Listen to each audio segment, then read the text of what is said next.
नमस्कार साथियों, बायोगुरुजी बीएचडी में आपका स्वागत है। अपन अध्ययन कर रहे हैं कक्षा 9 की विज्ञान को। विज्ञान भी कौन सी विज्ञान? एनसीईआरटी विज्ञान, जिसके अंदर अपन ने लास्ट कई क्लासों के अंदर विज्ञान की एनसीईआरटी जो है इसमें कई क्लास है जो हैंड रिटन नोट्स द्वारा आपको प्रोवाइड की गई।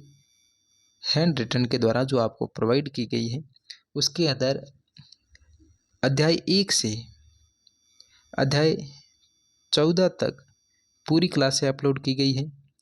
ये क्लास 9 के जो लास्ट चैप्टर है 15वां, उस लास्ट चैप्टर का आज लास्ट पार्ट है। इसी के साथ में क्लास 9th जो है इसकी विज्ञान पूरी हो जाएगी। इसके बाद में नेक्स्ट जो अपन शुरू करेंगे वो शुरू करेंगे 10th की विज्ञान, जो एनसीईआरटी आधारित होगी। उस विज्ञान में अपन सबसे पहले चैप्टर वाइज पढ़ेंगे, चैप्टर 1 से लगाकर अंतिम चैप्टर तक। चैप्टर 1 जो होगा वो केमिस्ट्री पार्ट होगा। उसके बाद में 3-4 चैप्टर के बाद में बायो के पार्ट आएंगे, फिर फिजिक्स के पार्ट आएंगे, फिर जो बायोटेक्नोलॉजी या अदर जो भी पार्ट आएंगे एनवायरनमेंट के वो पढ़ेंगे। आज अपना जो है ये 15वां जो चैप्टर अपन पढ़ रहे हैं, इस 15वें चैप्टर का तीसरा पार्ट है। कौन सा पार्ट है? तीसरा पार्ट, जिसमें अपन पढ़ेंगे पशुपालन के बारे में। किसके बारे में? पशुपालन के बारे में।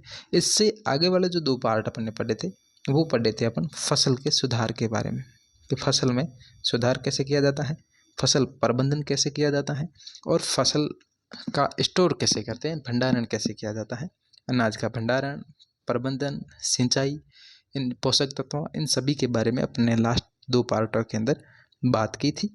आज अपन शुरू करते हैं पशुपालन। पशुपालन, पशुधन के प्रबंधन को पशुपालन कहा जाता है। यानी कि पशुधन जो भी है इसके अंदर, पशुधन के अंदर गाय, भैंस, भेड़, बकरी, ऊंट, गधा, घोड़ा कुछ भी आ सकता है। उनके प्रबंधन को पशुपालन कहते हैं। ये पशुओं के भोजन, आवास, नस्ल सुधार तथा रोग नियंत्रण से संबंधित है। पशु कृषि, सबसे पहले देखते हैं पशु कृषि। यानी कि पशुओं की कृषि यानी कि खेती नहीं की जाती है पशुओं की, लेकिन पशु कृषि के अंतर्गत उसके पशुओं को सुरक्षित रखने के, उनके आवास, भोजन, नस्ल सुधार और रोग नियंत्रण के जो प्रबंधन किए जाते हैं वो इसके अंतर्गत आते हैं। पशु कृषि के जो मुख्य उद्देश्य हैं वो उद्देश्य हैं कि एक तो दूध प्राप्त करने के लिए, दूसरा कृषि कार्य करने के लिए। पशुओं को क्यों रखते थे? पुराने ज़माने में जो पशु रखे जाते थे वो रखे जाते थे खाद्य स्रोत उनसे प्राप्त करना, जैसे कि दूध, दही, घी, मक्खन, छाछ, ये वगैरह जो सारी इनसे उत्पादन होता था उनको प्राप्त करना। दूसरा जो इनका उपयोग किया जाता था वो किया जाता था खेती के लिए। खेती में खाद के रूप में इनके जो अपशिष्ट पदार्थ वो खाद के रूप में काम आ जाते थे। दूसरा है जो बैल थे, ऊंट थे, जिनको खेत जोतने में काम में लिया जाता था। नेक्स्ट है कि पशु कृषि की जो मुख्य स्पीसीज हैं, कृषि की जो मुख्य स्पीसीज हैं वो क्या है? गाय और भैंस। गाय जिसका वैज्ञानिक नाम है बोस इंडिकस, भैंस जिसका वैज्ञानिक नाम है बोस बुवेलिस। बुवेलिस नाम कहाँ से आया? बफेलोज से। भैंस को अंग्रेजी में बफेलोज कहा जाता है, उस बफेलो से बुवेलिस नाम लिया गया। ठीक है। दूध देने वाली मादाओं को दुधारू पशु कहते हैं। यानी कि पशु जो मादा पशु हैं, जो दूध देने वाले हैं, उनको दुधारू पशु कहते हैं। वे जानवर जो दुग्ध नहीं देते तथा कृषि कार्य में सहायता करते हैं वो नर पशु कहलाते हैं। यानी कि जो बैल हैं, ऊंट हैं, जिनको हल जोतने में, सिंचाई करने में, बोझ ढोने में, आवागमन में उनका प्रयोग किया जाता था, वो कैसे जंतु कहलाते थे? नर पशु होते थे। नेक्स्ट है इन पशुओं की जो है देखभाल। इन पशुओं की देखभाल कैसे की जाती थी? पहला है सफाई। पशुओं की सुरक्षा के लिए हवादार या छायादार स्थान होना चाहिए। कैसा स्थान होना चाहिए? हवा आती हो जिससे इनको शुद्ध ऑक्सीजन मिलती रहे और छाया मिलती रहे। भोजन के लिए इनको भूसे में मुख्य रूप से फाइबर, गाढ़ा प्रोटीन होना चाहिए, विटामिन, खनिज की उच्च मात्रा होनी चाहिए। अगला है बीमारी से बचाव। पशु के बाह्य परजीवी तथा अंतः परजीवी दोनों हो सकते हैं। यानी बीमारी के लिए पशुओं के ऊपर बाह्य परजीवी हो सकते हैं और इसके अंतः परजीवी भी हो सकते हैं। बाह्य परजीवी द्वारा त्वचा रोग हो सकते हैं, अंतः परजीवी के द्वारा आमाशय, आंत, यकृत को प्रभावित करते हैं। इन विषाणु तथा जीवाणु जनित रोगों से बचने के लिए पशुओं को टीका लगाया जाता है, यानी कि पशुओं के अंदर भी टीकाकरण किया जाता है इन रोगों से बचने के लिए। अब आता है दूसरा मुर्गी पालन, यानी कि कुक्कुट पालन। कुक्कुट पालन में अंडे तथा कुक्कुट मांस के उत्पादन को बढ़ाने के लिए मुर्गी पालन किया जाता था। पशुपालन क्यों किया जाता था? पशुपालन खेती के लिए, दूसरा खाद्य पदार्थों के उत्पादन के लिए। लेकिन कुक्कुट पालन है वो अंडे और कुक्कुट मांस उत्पादन को बढ़ाने के लिए मुर्गी पालन किया जाता है। दोनों हमारे भोजन में प्रोटीन की मात्रा को बढ़ाते हैं। अंडों के लिए अंडे देने वाली लेयर मुर्गी पालन किया जाता है तथा मांस के लिए ब्रोलर जो है उसको पाला जाता है। यानी कि ये कुक्कुट के टाइप प्रकार है, लेयर और ब्रोलर। अंडों के लिए जो लेयर मुर्गी आती है वो सबसे ज़्यादा अंडे देती है, उनको पालन किया जाता है। और मांस के लिए ब्रोलर जो मछली है, मुर्गी, जिसका उपयोग किया जाता है। निम्नलिखित गुणों के लिए नई नई किस्में विकसित की जाती हैं। यानी कि अंडे देने वाले और मांस देने वाले अलग अलग प्रकार की जो मुर्गियां हैं, इनके लिए अलग अलग किस्में विकसित की जाती हैं। नई किस्में बनाने के लिए देसी, जैसे कि एसील, तथा विदेशी जैसे लेग हॉर्न नस्लों का संकरण कराया जाता है। यानी कि नई किस्म की मुर्गियां बनाने के लिए या मुर्गियां का उत्पादन करने के लिए एसील तथा लेग हॉर्न जैसी नस्लों का संकरण करवाया जाता है। चूजों की संख्या तथा गुणवत्ता बढ़ती है इनसे। छोटे कद के ब्रोलर तथा माता पिता द्वारा चूजों के व्यावसायिक उत्पादन हेतु उपयोग किए जाते हैं। गर्मी अनुकूलन क्षमता या उच्च तापमान को सहने वाली क्षमता, देखभाल में कम खर्च की आवश्यकता, देखभाल में अंडे देने वाले ऐसी क्षमता वाले पक्षी जो कृषि के अंदर जो उप उत्पाद होते हैं, एग्रीकल्चर बाई प्रोडक्ट्स से प्राप्त सस्ते रेशेदार आहार का उपयोग कर सकें। यानी कि ऐसी जो पक्षी हैं जो कृषि से उत्पादन होने वाले सस्ते रेशेदार आहार है जिनका उपयोग कर सकें, उनका संकरण के द्वारा बनाया जाता है। कुक्कुट आहार में विटामिन ए और विटामिन के की मात्रा अधिक होनी चाहिए। यानी कि कुक्कुट आहार में, यानी कि मुर्गियों को जो भोजन दिया जाता है वो भोजन विटामिन ए और विटामिन के की अधिकता वाला होना चाहिए। नेक्स्ट जो आता है वो आता है मछली उत्पादन, मत्स्य उत्पादन। हमारे भोजन में मछली प्रोटीन का प्रमुख स्रोत है। मछली उत्पादन में पंखयुक्त मछलियाँ, कवचीय मछलियाँ जैसे प्रॉन, मोलस्क सम्मिलित हैं। मछली उत्पादन दो विधियाँ हैं। प्राकृतिक स्रोत, इसे मछली पकड़ना कहते हैं। दूसरा है मछली पालन या मछली संवर्धन। समुद्री मत्स्यिकी, यानी कि जो समुद्री मछलियाँ होती हैं, समुद्री संवर्धन से मछली प्राप्त करना समुद्री मत्स्यिकी कहलाता है। ये समुद्र तथा लेगून में किया जाता है। कम खर्च करके अधिक मात्रा में इच्छित मछलियों का जल में संवर्धन किया जाता है, जिसे जल संवर्धन कहा जाता है। यानी कि जल के अंदर कम खर्च में अधिक से अधिक मात्रा में मछलियों को प्राप्त करना जल संवर्धन कहलाता है। सर्वाधिक प्रचलित समुद्री मछलियाँ जो कि पॉम्फ्रेट, मैकरल, टूना, सार्डाइन तथा बॉम्बे डेक है। ये जो मछलियाँ हैं ये सर्वाधिक प्रचलित समुद्री मछलियां हैं। भविष्य में समुद्री मछलियों का भंडार कम होने की अवस्था में मछलियों की आपूर्ति संवर्धन द्वारा हो सकती है। इस प्रणाली को समुद्री संवर्धन कहते हैं, यानी कि मैरीकल्चर। मैरीकल्चर समुद्री संवर्धन को कहा जाता है, और जल संवर्धन जो होता है जिसमें कम खर्च में अधिक उत्पादन किया जा सकता है। कुछ आर्थिक महत्व वाली समुद्री मछलियों की समुद्री जल में संवर्धन भी किया जाता है।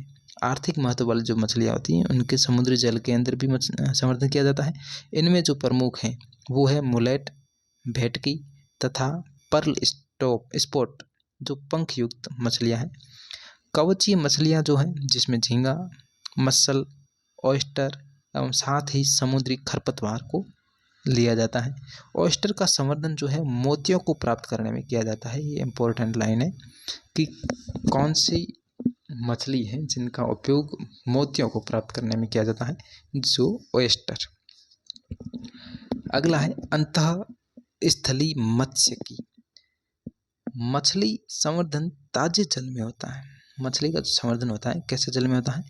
ताजे जल में होता है, जैसे तालाब, नदियाँ, नाले, जल भराव स्थल, सभी पर मछली संवर्धन होता है। अधिकतर जो मिश्रित मछली संवर्धन किया जाता है जिसमें देसी तथा आयातित प्रकार की मछलियों का प्रयोग किया जाता है।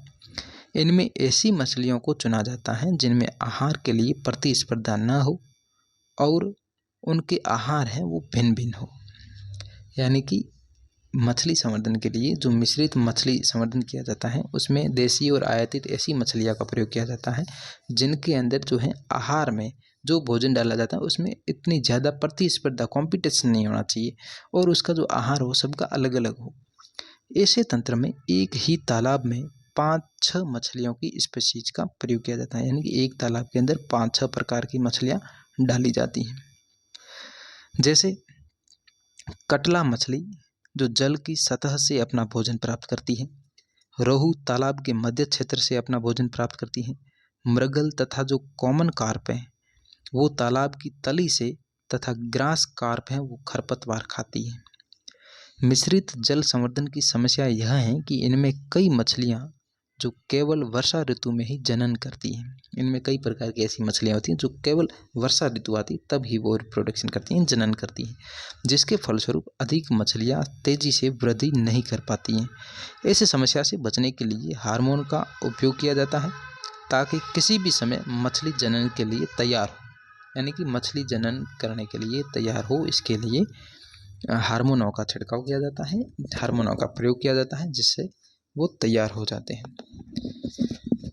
नेक्स्ट आता है मधुमक्खी पालन। यह वह अभ्यास है जिसमें मधुमक्खियों की कॉलोनी को बड़े पैमाने पर रखा या संभाला जाता है और उनकी देखभाल करते हैं ताकि वह बड़ी मात्रा के अंदर शहद और मोल प्राप्त हो सके। ये मोल गलत लिखा होगा, शायद इसमें मोम होगा, मोम प्राप्त हो सके। अधिकतर किसान मधुमक्खी पालन आय स्रोत के लिए करते हैं। अधिकतर जो किसान होते हैं वो मधुमक्खी का जो पालन करते हैं वो आय स्रोत के लिए करते हैं। एपियरी एक ऐसी व्यवस्था है जिसमें अधिक मात्रा में मधुमक्खी के छत्ते मनचाही जगह पर अनुशासित तरीके से इस प्रकार रखे जाते हैं कि इससे अधिक मात्रा में मकरंद तथा पराग एकत्र हो सके। मकरंद और पराग जो कि पौधों से प्राप्त किए जाते हैं, पौधों के पुष्प से।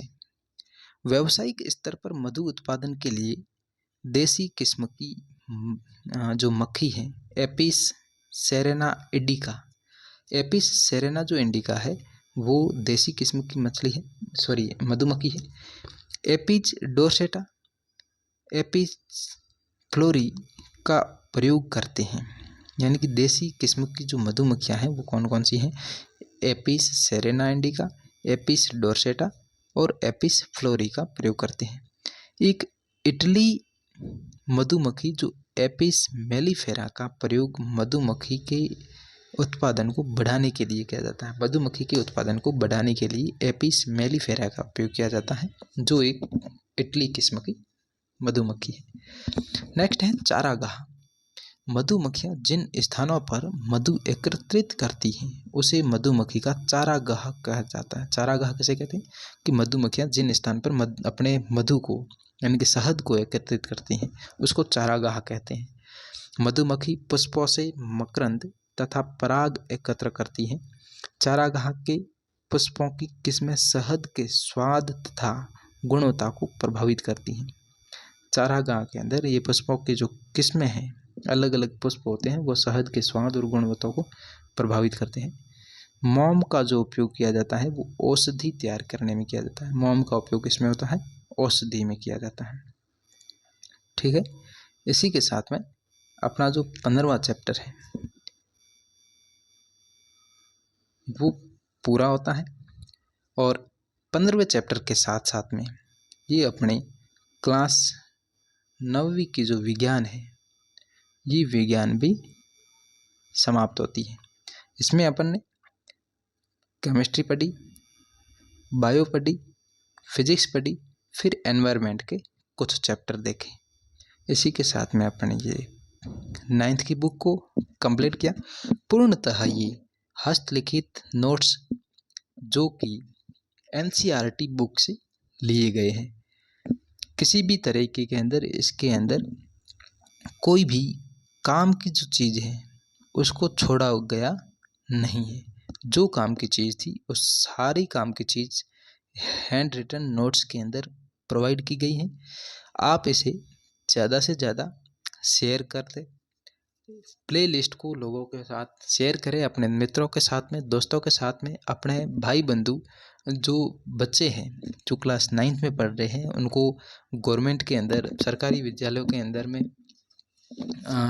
नोट्स नहीं लिखवाए जाते हैं, जहां सिर्फ उनको किसी गाइड के ऊपर निर्भर रहना पड़ता है। उनसे बेहतर है कि आप ये नोट्स उनसे प्रोवाइड करवाया जाए ताकि वो उस गाइड के अंदर लिखी हुई लैंग्वेज और वो जो घिसापट्टी वाला जो सिस्टम है वो बदल जा सके।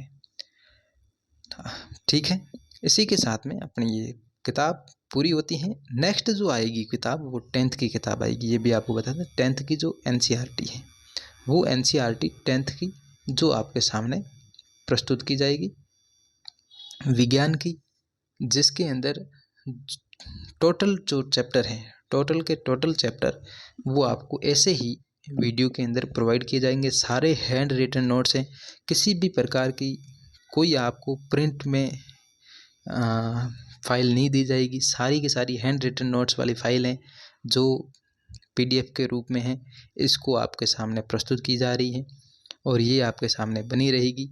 10th 11th 12th फिर जो भी 11th 12th में आपको जो सब्जेक्ट हैं, केमिस्ट्री, बायोलॉजी, फिजिक्स, कौन सा पार्ट करवाना है वो आप कमेंट बॉक्स में लिख सकते हैं, बता सकते हैं, जिसके आधार पर आपको अगला जो हैंड रिटन नोट्स है वो उस 11th की उस बुक को पहले शुरू किया जाए।